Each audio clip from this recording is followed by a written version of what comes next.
like programming robots, and is that interesting to you for your career? Yeah. No. It's like, okay, find another elective. Like, you know, like, I was like, okay, great. I said for special topic class, it's all. Yeah, it's part. I guess I had a research program for IEEE. So that was fun. Great question. All right. Okay, so next half an hour or so, we'll talk about the motivation of blockchain. So it's not going to be very technical, but really giving you a little bit of context on why blockchains probably exist. So we'll talk about the financial crisis in 2008, as well as the monetary policy of the last 2 years, and then the impact that poor monetary policy can have. And kind of two examples are Turkey and Argentina. Then we'll talk briefly about the Bitcoin white paper that was published in 2008. And then we'll just generally talk about what is money. And hopefully that kind of puts cryptocurrency in context of the existing concept of money. 2008, it's been already 14 years ago. So this is when the financial crisis happened. And what happened back in 2008 was that, generally the housing market was going up and up. Houses got more expensive. And then predatory lending came in that really allowed anybody to get a loan, even if, theoretically the folks didn't have the appropriate income to pay for that house. And that worked very well as long as house prices went up, because basically as house prices went up, people had more and more equity and were able to essentially pay their mortgages. What happened, all these mortgages essentially to these high risk populations then got packaged up into securities that then got sold to other folks to offload the risk. Ratings agencies failed in this whole system to properly declare the risk. So securities, there's usually a rating, a kind of 3-letter rating code that kind of captures the risk, and AAA is kind of the best rating. And a lot of those securities were rated very highly, and so the risk was really hidden. When in 2008 the economy slowed down, this whole house of cards essentially folded. What happened was house prices no longer went up. Those low-income groups had essentially difficulties paying their mortgage. They defaulted on their mortgage, and somebody held that mortgage in one of those securities that now essentially was worthless. And so all those financial institutions that held these securities were then very quickly in deep trouble, and many of them went bankrupt. Here in Washington Mutual, a big financial institution, went bankrupt, Lehman Brothers, and Freddie Mac, many more. And what happened then in 2008, some of these institutions were essentially deemed too big to fail, meaning if they go bankrupt, it would create systemic risk and the whole economy would topple. And so as a result, there were all these bailouts. And the bailouts actually then propagated beyond the financial system to traditional industries, like the car industry was bailed out at a certain point in time. So that happened in 2008. What I'm showing on this slide is kind of the US monetary policy. I mean, super high level. Again, I'm not an economist. But what you see here is essentially 3 charts from roughly the 70s to now. And on the top chart here, you see essentially the monetary supply. So that means the amount of US dollars that exist. And the gray bars, I think, here are essentially recessions. And so basically the financial crisis of 2008 happened right here. And as you see, there was a large uptick, a small uptick. I mean, it was large at the time, but everything is relative. These are essentially all the bailout and the economic programs that were put in place.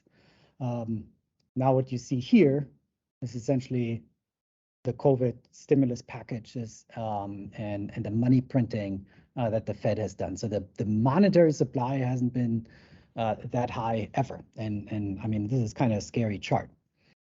And so what usually happens when there is more supply, things get more expensive and expressed in interest rate, in inflation. And so currently we have about 8% inflation. Again, kind of a stark increase. And so, I mean, I guess one aspect of these few charts is, well, you know, the monetary system still behaves as it should, right? I guess something else would be maybe a little bit more scary. And so what you're seeing now is that the Fed is starting to combat inflation by interest rate hikes. And just yesterday, they increased interest rate by 75 basis points. And they're very aggressive in doing that in order to get inflation down.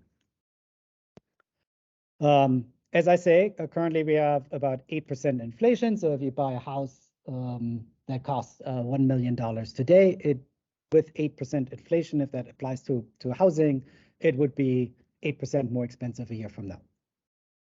Now, if you hold $1 million in cash,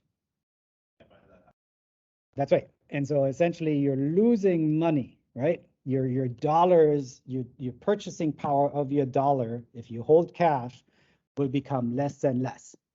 And so if you think about what inflation is, it is essentially, in a way, a tax on everybody holding cash.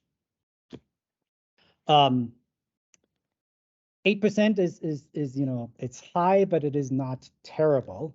There are some countries that have moved into hyperinflation, namely Turkey and Argentina, that are dealing with 80% plus inflation. So they have to change their prices all the time. If you get paid in that currency, that has to be adjusted, or your savings, you have to, what do you do with your savings? You certainly don't hold on to the Turkish lira. You buy stuff with it, and you buy stuff that hopefully holds value, like, you know, commodities, you know, foreign assets, etc.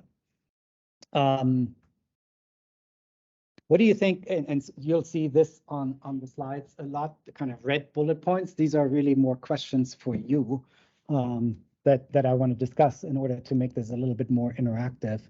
But what do you think the impact of hyperinflation has?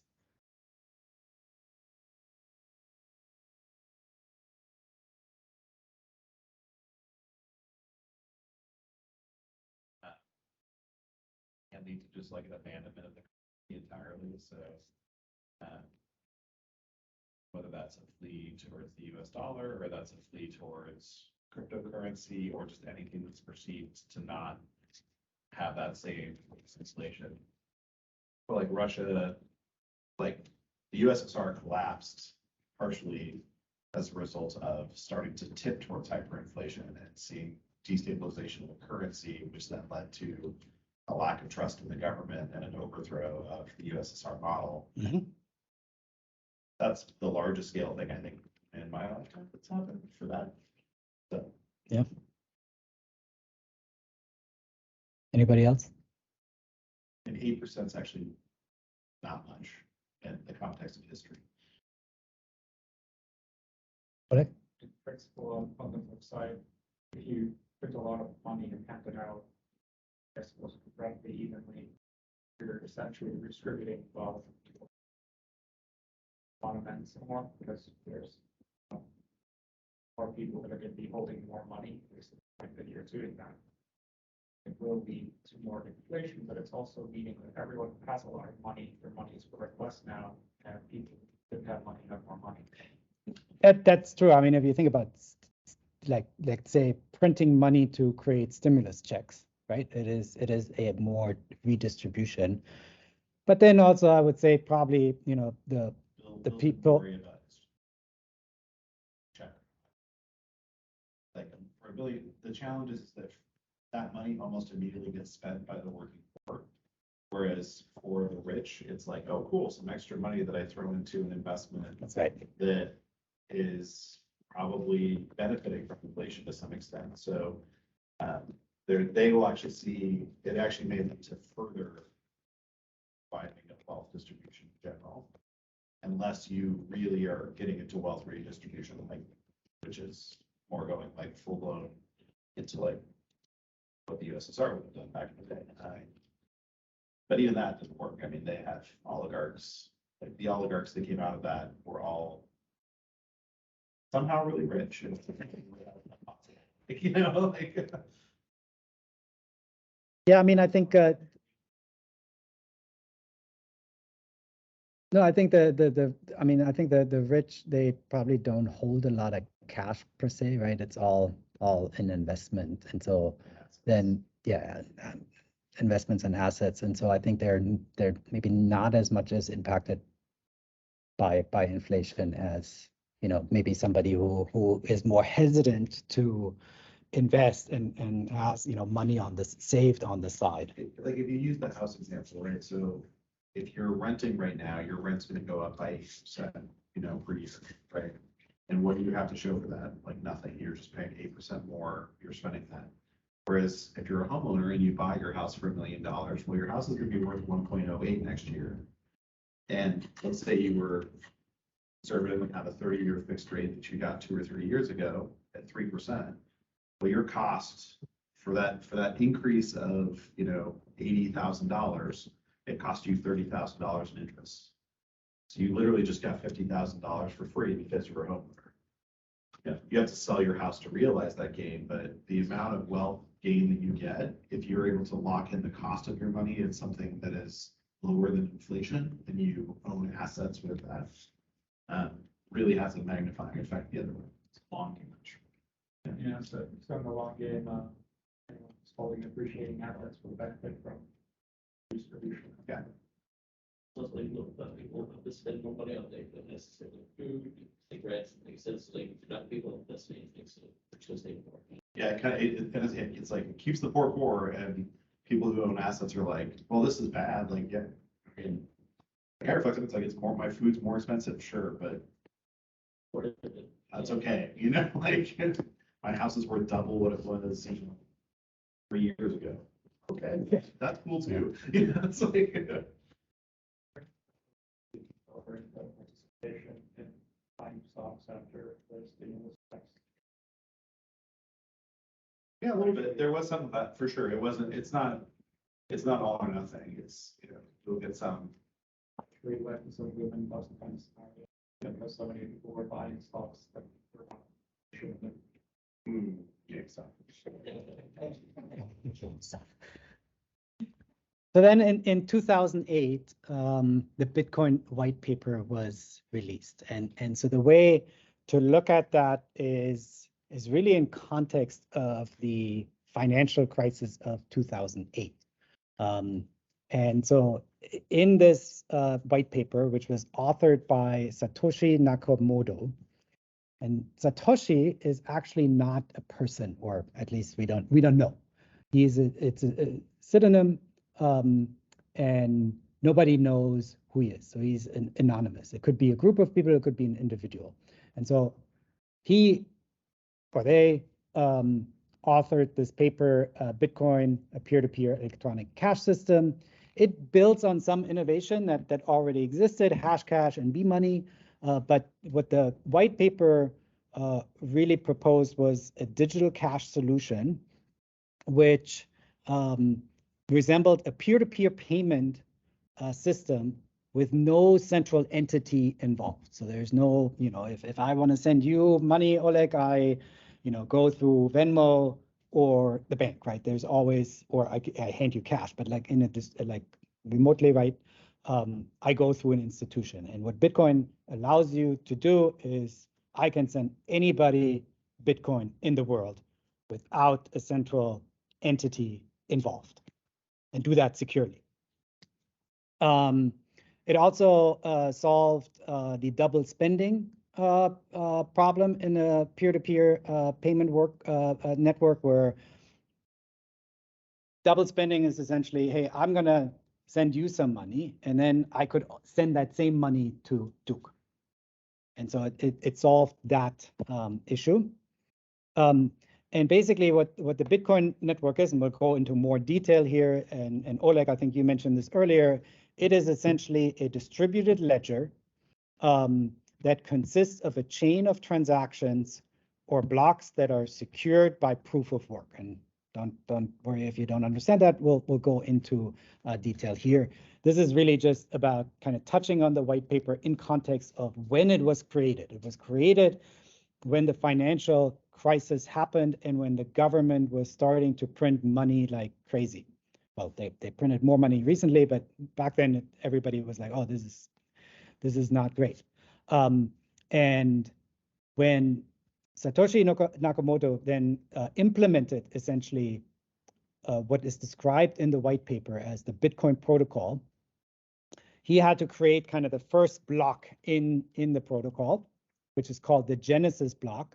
And in the Genesis block, he actually signed a message like referencing an article, the Times, 3rd of January 2009, Chancellor on brink of second bailout for banks. And so it certainly seems like Bitcoin was created in context of that financial crisis, in context of kind of government control and a general erosion of trust in the financial system.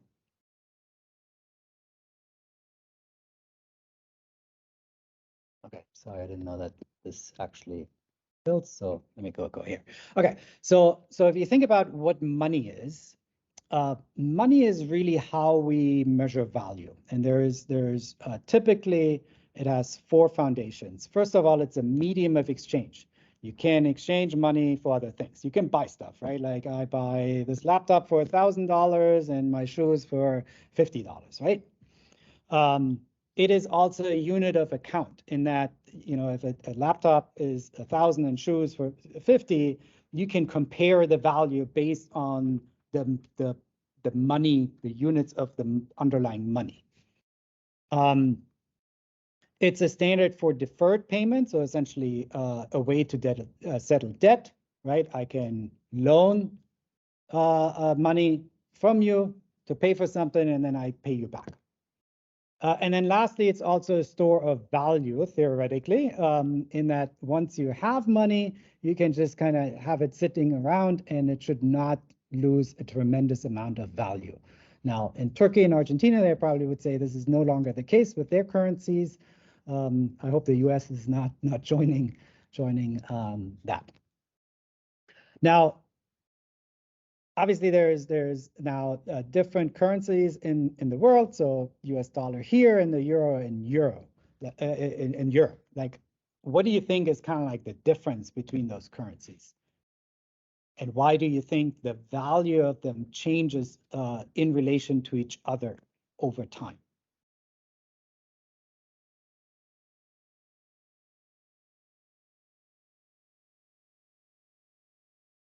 Relative perception of stability of policy.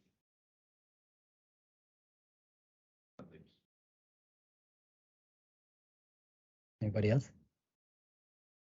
Fiat currencies, and what is fiat currency? I will go into that in a couple of slides. They're both fiat currencies.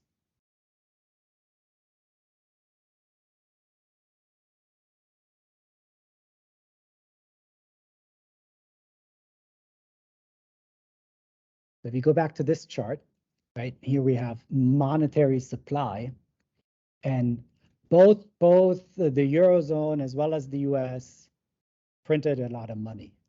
the US generally is way more aggressive, probably because of not because it doesn't have a strong social system, whereas in Europe there's more of a strong social system that is able to kind of feather economic impact. So the US is usually more aggressive. So they printed a whole bunch of more money, but now they have a lot of inflation, and so now they increase interest rates much more aggressively than Europe does. And so they're trying to kind of reduce the monetary supply through the interest rates, right? They can try to reduce demand, so the inflation goes down.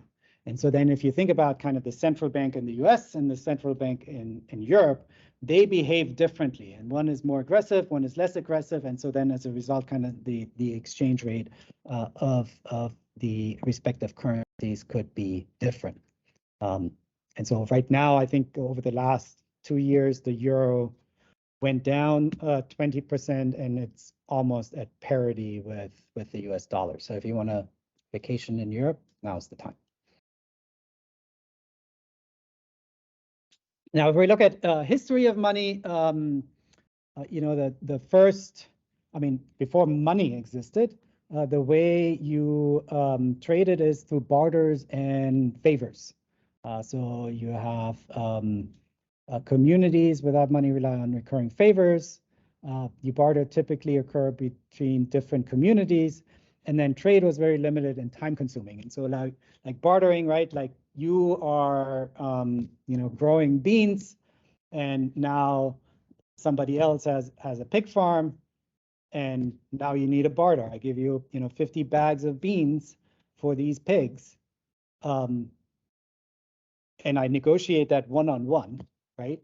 Now I go to the next guy, and maybe he has, you know, has a different perception of me in terms of my wealth, and maybe he's like, oh no, now you pay me 100 bags of beans, right? And so it's very time consuming, and then over time, also things change, right? Like beans are grown and available in September. There's plenty of beans around, right? So now I have to provide a lot of beans for the pigs. But maybe in the summertime when there is no beans, right, you can exchange a bag of beans for a pig. And so it's very depending on who you're bartering with and the time of the year. And so it just requires a lot of negotiations. So it's not very effective.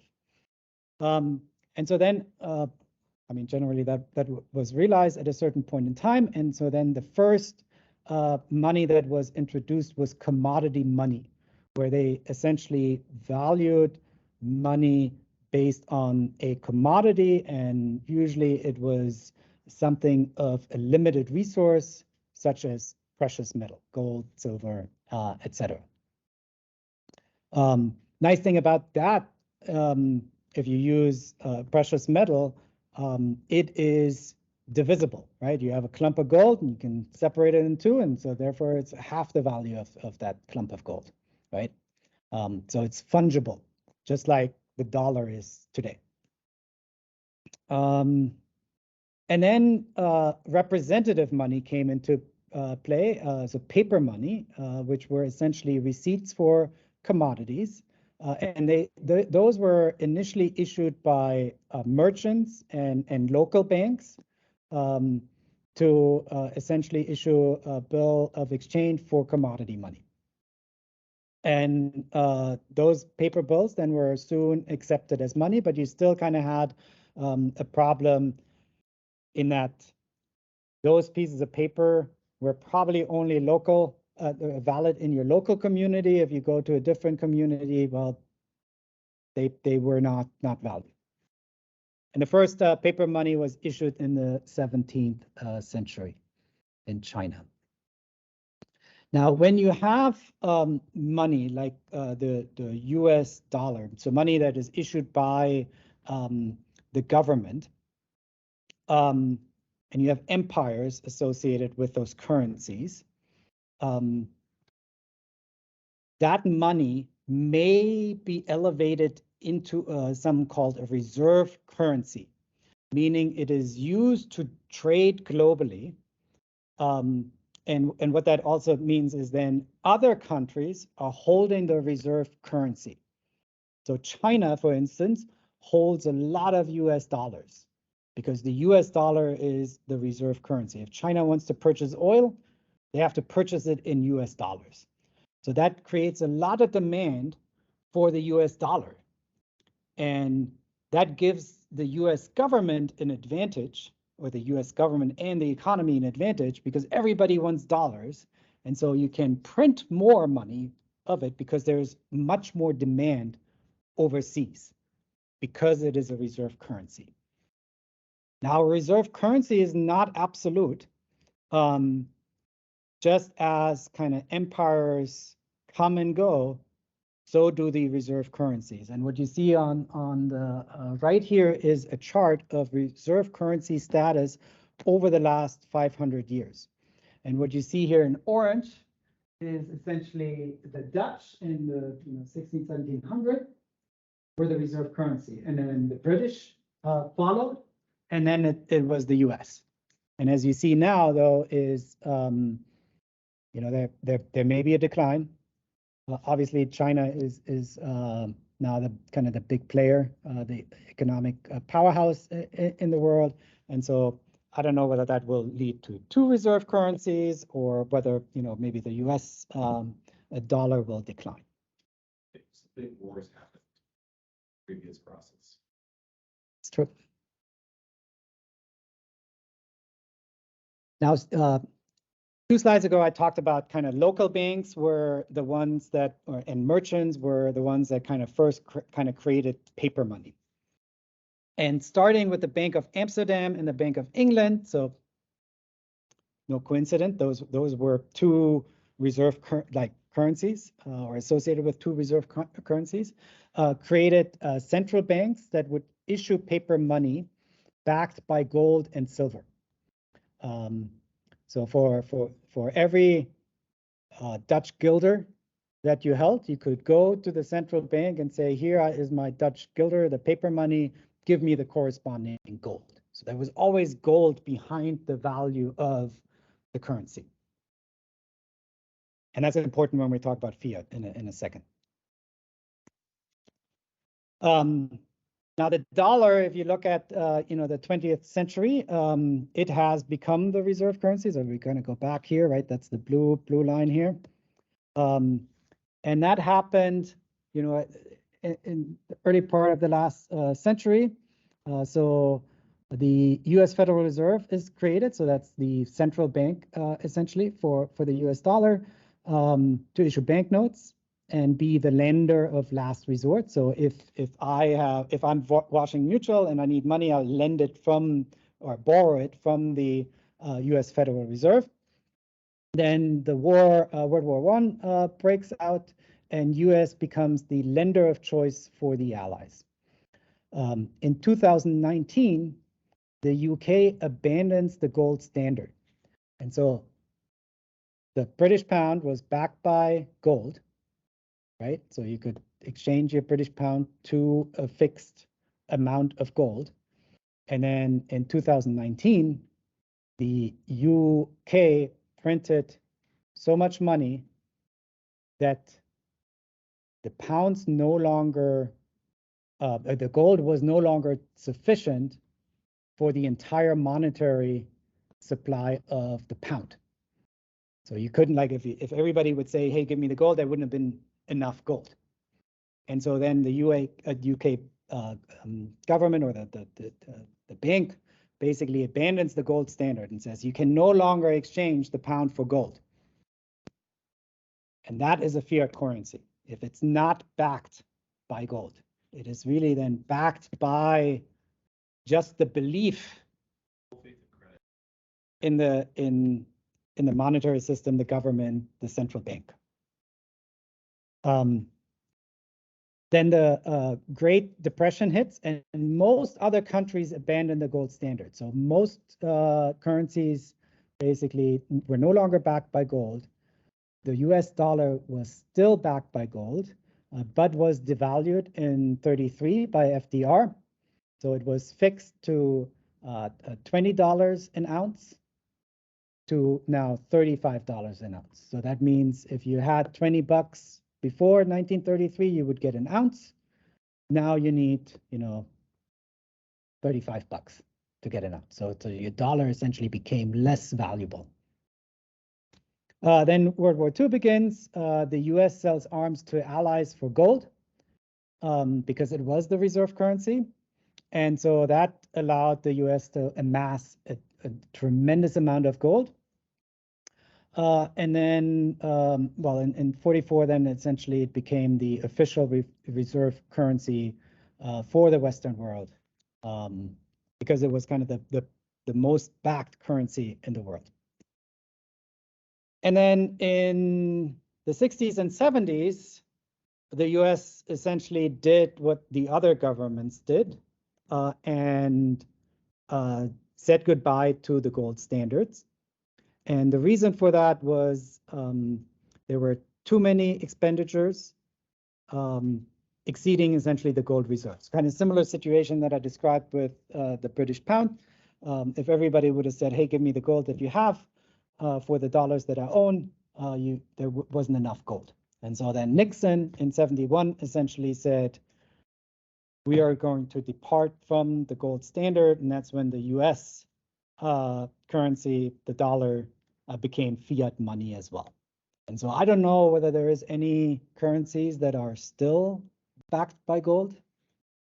Maybe somebody can Google that. I wonder. Can't think of it.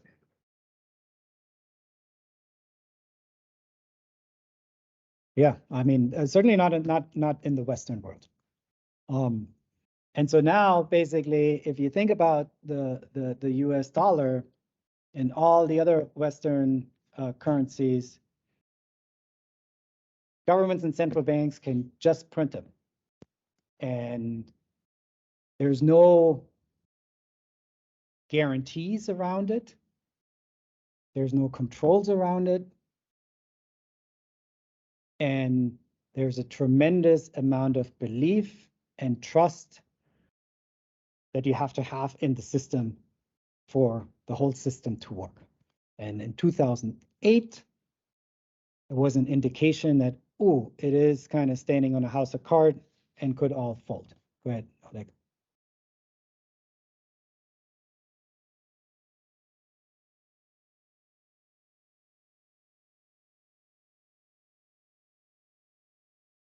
Different from printing money.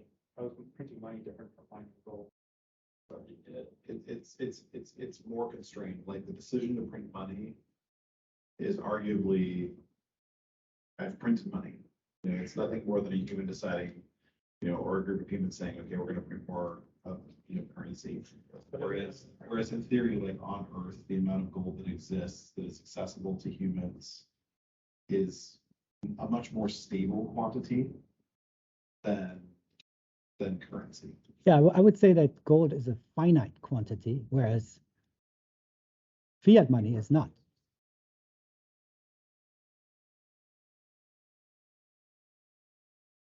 Today's world where you don't even need to print the money for it to exist, you certainly can.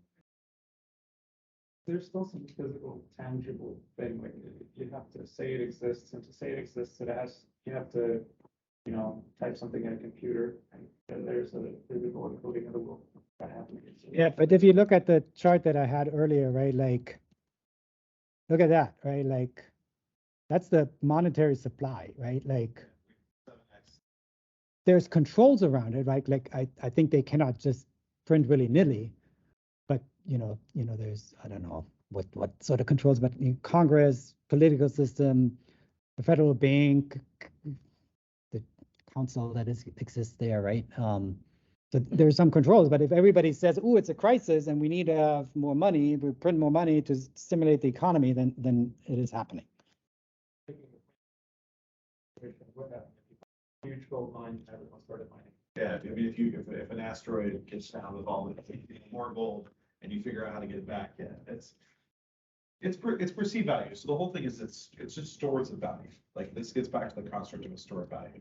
If we all decided that salt was the store of value, which was a thing at a time, then salt is the store of value. If it's gold, if it's a piece of paper, if it's, you know, cryptocurrency, like they're all predicated on a common agreement that is a equitable and stable source of value. And if it is, then it is.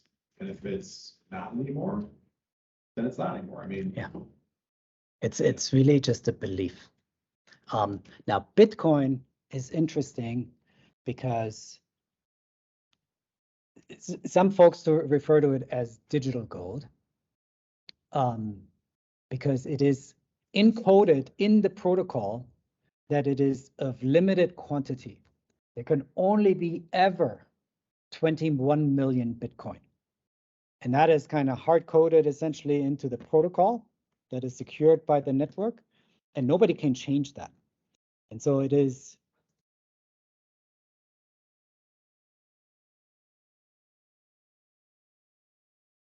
There's a kind of consensus, we would like change the code. I mean,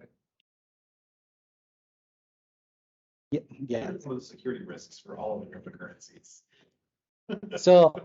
So if you convince, so the Bitcoin system is secured by the miners, and there's, you know, a large number of miners out there. And so theoretically you could, you know, convince the majority of the miners to say, okay, back this new Bitcoin that now is 21 million, that is now 40 million supply. But what would happen if that were the case? I think the belief in the currency would dissipate and the price of the currency would plummet.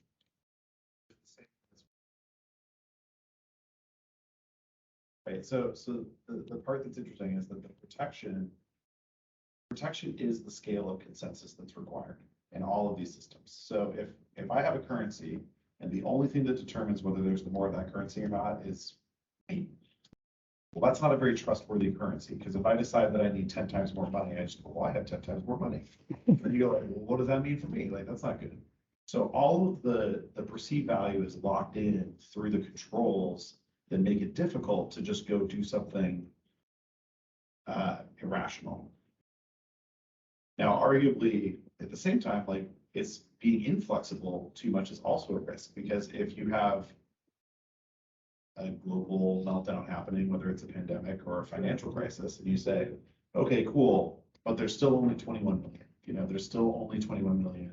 And no matter what, you know, what happens, then it's like, okay, well, you're going to get other bad kind of monetary interactions that will happen with that. Like, you know, the 80s, you have like stagflation effects, or, you know, other things like that going on that can be really challenging. So fundamentally, it's just a matter of us like having a consensus of what the best one is. Like, what's the most trustworthy, what's the most stable, what's the most consistent. Because like the worry I have for crypto in general is like, okay, 50% consensus sounds like impossible to achieve, and yet there are massive operations that represent surprisingly large parts of these chains. Yeah. And it may not be that you need 50% of all miners, meaning like thousands and thousands and thousands of people. 50% of all miners might be 10 people, or it might be 10 groups, you know, and wait a minute, that's how different is that now from the Federal Reserve, the Treasury, Yeah. and Congress? And it's Yeah. like, ooh, it's not much different. Yeah. That makes like Bitcoin look more like a fiat, I think, since it depends on the human resources and the human. It's better than fiat. It has a stronger guarantee than pure fiat. But like it's quite hard to like, convince the government to print the market. Obviously not. I mean, they've. I mean, they done some did. next in 22 years. But I think to change Bitcoin, that's going to be, I mean, extremely hard. You know, they fight over block sizes and fork over block sizes, let alone kind of the total supply. And as I say, if they change the total supply, it would immediately cause a Bitcoin crash, like in price. It'd be like a stock split. Just be, like, if they did it well, you would get a devaluation of 50%. Yeah, but I think there's so the value of Bitcoin is associated with that cap of 21 million, right? Like, people believe that will not change. And I think that's why they're starting to trust more and more into Bitcoin, and it is reflected by essentially the Bitcoin price, who has been, you know, over a long term been going up and up and up. And so if you start tweaking that, I think it would probably lead to more of a split, like more of a decline than a split. to the chart of empires, right? So you would look at it and say, okay, so that's a sign of instability for Bitcoin, but what are my alternatives still? Because you still have to look at alternatives. Like Dogecoin is not an alternative from a stability point of view because of the distribution and the size and all of that. So like, okay, well, Dogecoin's not going to be it. Well, maybe Ethereum is strong enough to be a viable competitor. That could make it so that happens for Bitcoin. But you could get to a point where you say cryptocurrency has been so stable and so consistent and didn't mess around with proof of work versus proof of stake and didn't make any other changes, and like everything else just started to fade away, and you get down to like one or two major ones. The moment there's one of these, the guarantees get really challenging, I think, because you then start to get into like, oh, cool, there's the only one thing I need to go manipulate to, gain or lose power. That's a big target. Yeah, true. Oleg, you were saying earlier? You were.